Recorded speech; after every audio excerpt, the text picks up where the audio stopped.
One of the most famous artworks stolen from Africa is the iconic and priceless Ife head, which has been in the possession of the UK police and has been in the news lately. Original Ife bronze heads, of which only about 20 survive, are believed to be about 700 years old.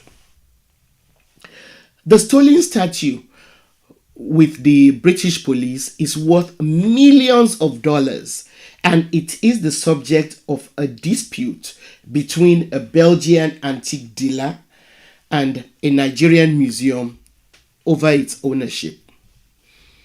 The bronze head, which was stolen from a museum in Nigeria in 1987, is believed to have been removed from Nigeria after it was stolen when thieves broke into the Jos Museum. The thieves made off with 9 of the museum's most precious treasures. In the 1980s and 1990s, Nigeria's museums suffered many such robberies. Staff from within Nigeria's National Commission of Museums and Monuments used to collaborate in some of the thefts. Most of the treasures that were stolen ended up being sold to foreign art collectors. Now, knowing all of this, in 2007, the Belgian authorities held an auction of confiscated art items. Among the items sold was the Ife head, which the British police now hold. The mystery of how the head ended up in the custody of the British is way too convoluted to go into here, because the sale by Belgian authorities raised a number of questions which one would hope the British would have answered by now. 2 of such questions are: 1, how did this stolen treasure land in the hands of the Belgian authorities? 2, since it has been identified as one of the masterpieces stolen from a Nigerian museum in 1987, and it has, why are the British insisting on being neutral even in this blatant case of theft? And they are taking so long to return it to Nigeria. Why? Welcome to the Sankofa Pan-African series. Please support us through Patreon and by buying me coffee so we can continue to bring you this series. Subscribe if you haven't done so. And then please turn on your notification button so you know when we have new episodes. Of course, share our videos with all your contacts. Now, the Ife head is, however, only a tiny chip of the iceberg when it comes to the troves of African treasures held captive all over Europe and North America. Neither is it news that during colonial rule in Africa, thousands of cultural artifacts were stolen. While some African countries have been asking for the return of their artifacts, major museums across Europe have only agreed to loan some back, while a few others have returned maybe 1 or 2 in recent times. Now, France, surprise, surprise, has actually been reported to call for thousands of African art in its museums to be returned to the continent. Only time will tell if France is not just talking the talk, but will actually follow up by walking the walk. It is, however, important for us to remind ourselves about some of the precious artifacts and artworks that are still being held captive abroad, because about 90% of Africa's cultural heritage is believed to be in Europe. French art historians actually estimates that Musée de Croix Brani, Jacques Chirac in Paris alone holds about 70,000 African objects. And London's British Museum also has tens of thousands more. So let's start with the Rosetta Stone. The Rosetta Stone is about 1.12 meters, 3 feet 6 inches high stele, which was made out of granodiorite rock. It is believed to have been broken off from a bigger slab with text carved on it. The Rosetta Stone has 3 columns of the same inscription in hieroglyphics, Demotic Egyptian, and Greek. Researchers believe that the text on the stone is part of a decree that was written by priests in 196 BC during the reign of Pharaoh Ptolemy V. Hieroglyphics were the formal writing system used in ancient Egypt. And hieroglyphics combine drawn objects, syllabic and alphabetic elements with some 1,000 distinct characters. The text on the Rosetta Stone has been the key used by researchers to decipher Egyptian hieroglyphics. Without the Rosetta Stone, Egyptian hieroglyphics would still be a mystery today. The stone was discovered in July 1799 by soldiers fighting with Napoleon Bonaparte when they were building an extension to a fort near the town of Rashid, which is also known as Rosetta, in the area of the Nile Delta of Egypt.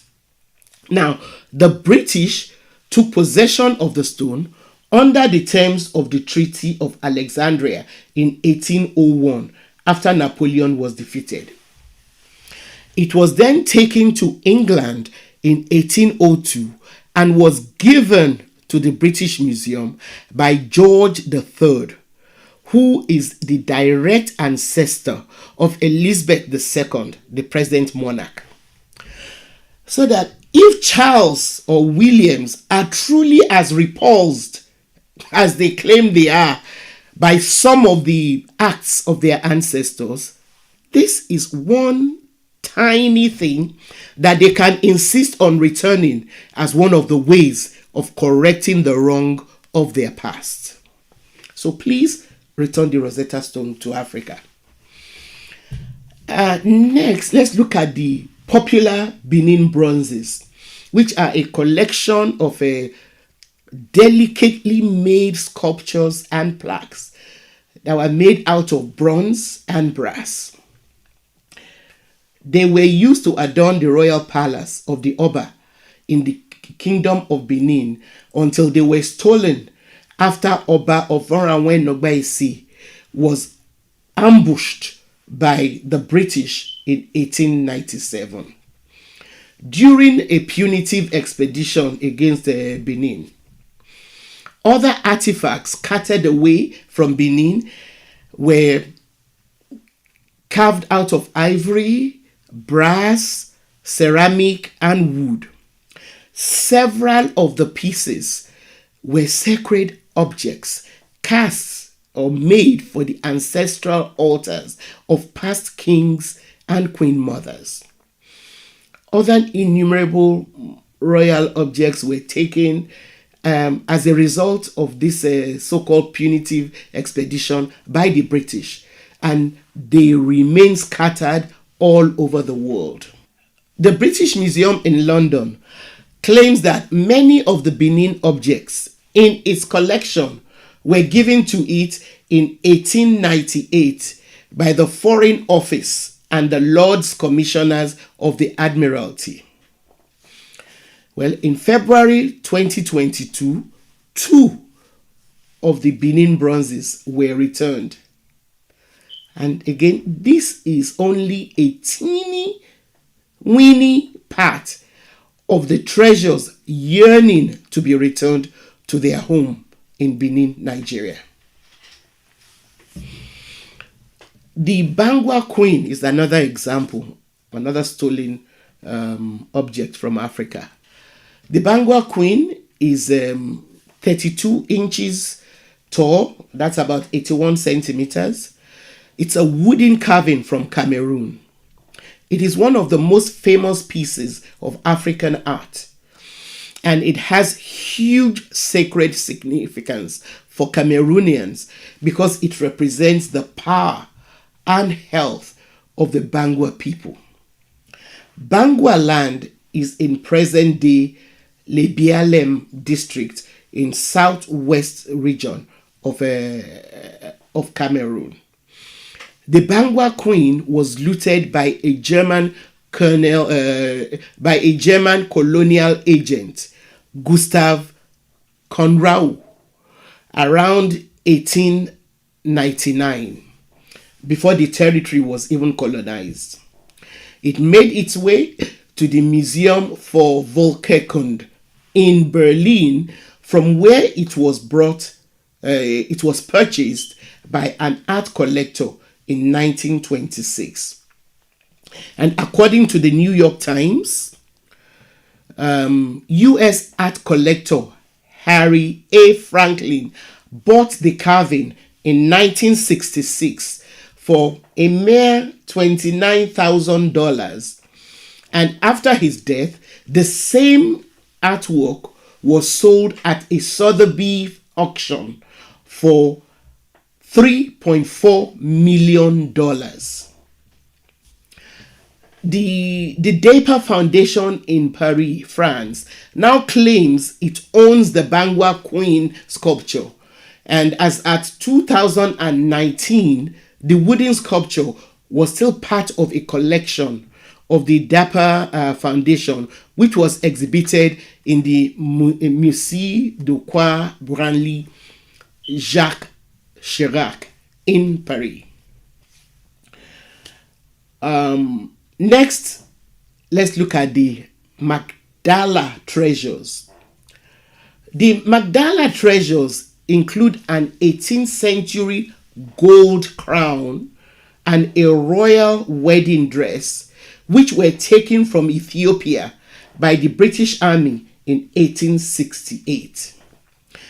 The Magdala treasures were so many that some historians report that it took 15 elephants and 200 mules to cart the loot from Magdala, which was the Emperor Theodosius II's northern citadel capital.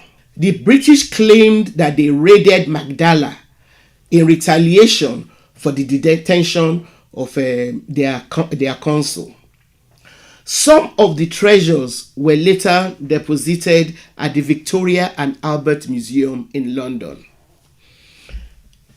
In 2021, some of the looted treasures were returned to Ethiopia over a century and a half after they were stolen by British troops. The return was facilitated by the Sherazade Foundation, a British non-profit which purchased some of the Magdala artifacts and turned them over to the Ethiopian ambassador to the UK. Now, the handful of artifacts returned include a handwritten Ethiopian religious text, crosses, and an imperial shield. But other prominent Ethiopian artifacts, like the Tabot Acts of the Covenant, which is at the British Museum, are still being held captive by British institutions. One of the most disturbing possessions, which should be returned to Ethiopia, but is still being held by the British, is the remains of Prince Alimayehu, who died aged 18 in Leeds in England. He died on the 14th of November 1879. It is believed that he was poisoned. He was buried at Windsor Castle, and the Ethiopian government has made several requests to have his remains returned to his motherland. Thanks for watching. Please support us through Patreon and by buying me coffee so we can continue to bring you the series. Subscribe and please turn on your notification buttons. Also, don't forget to share our videos with all your contacts. And of course, keep those comments coming. Thank you.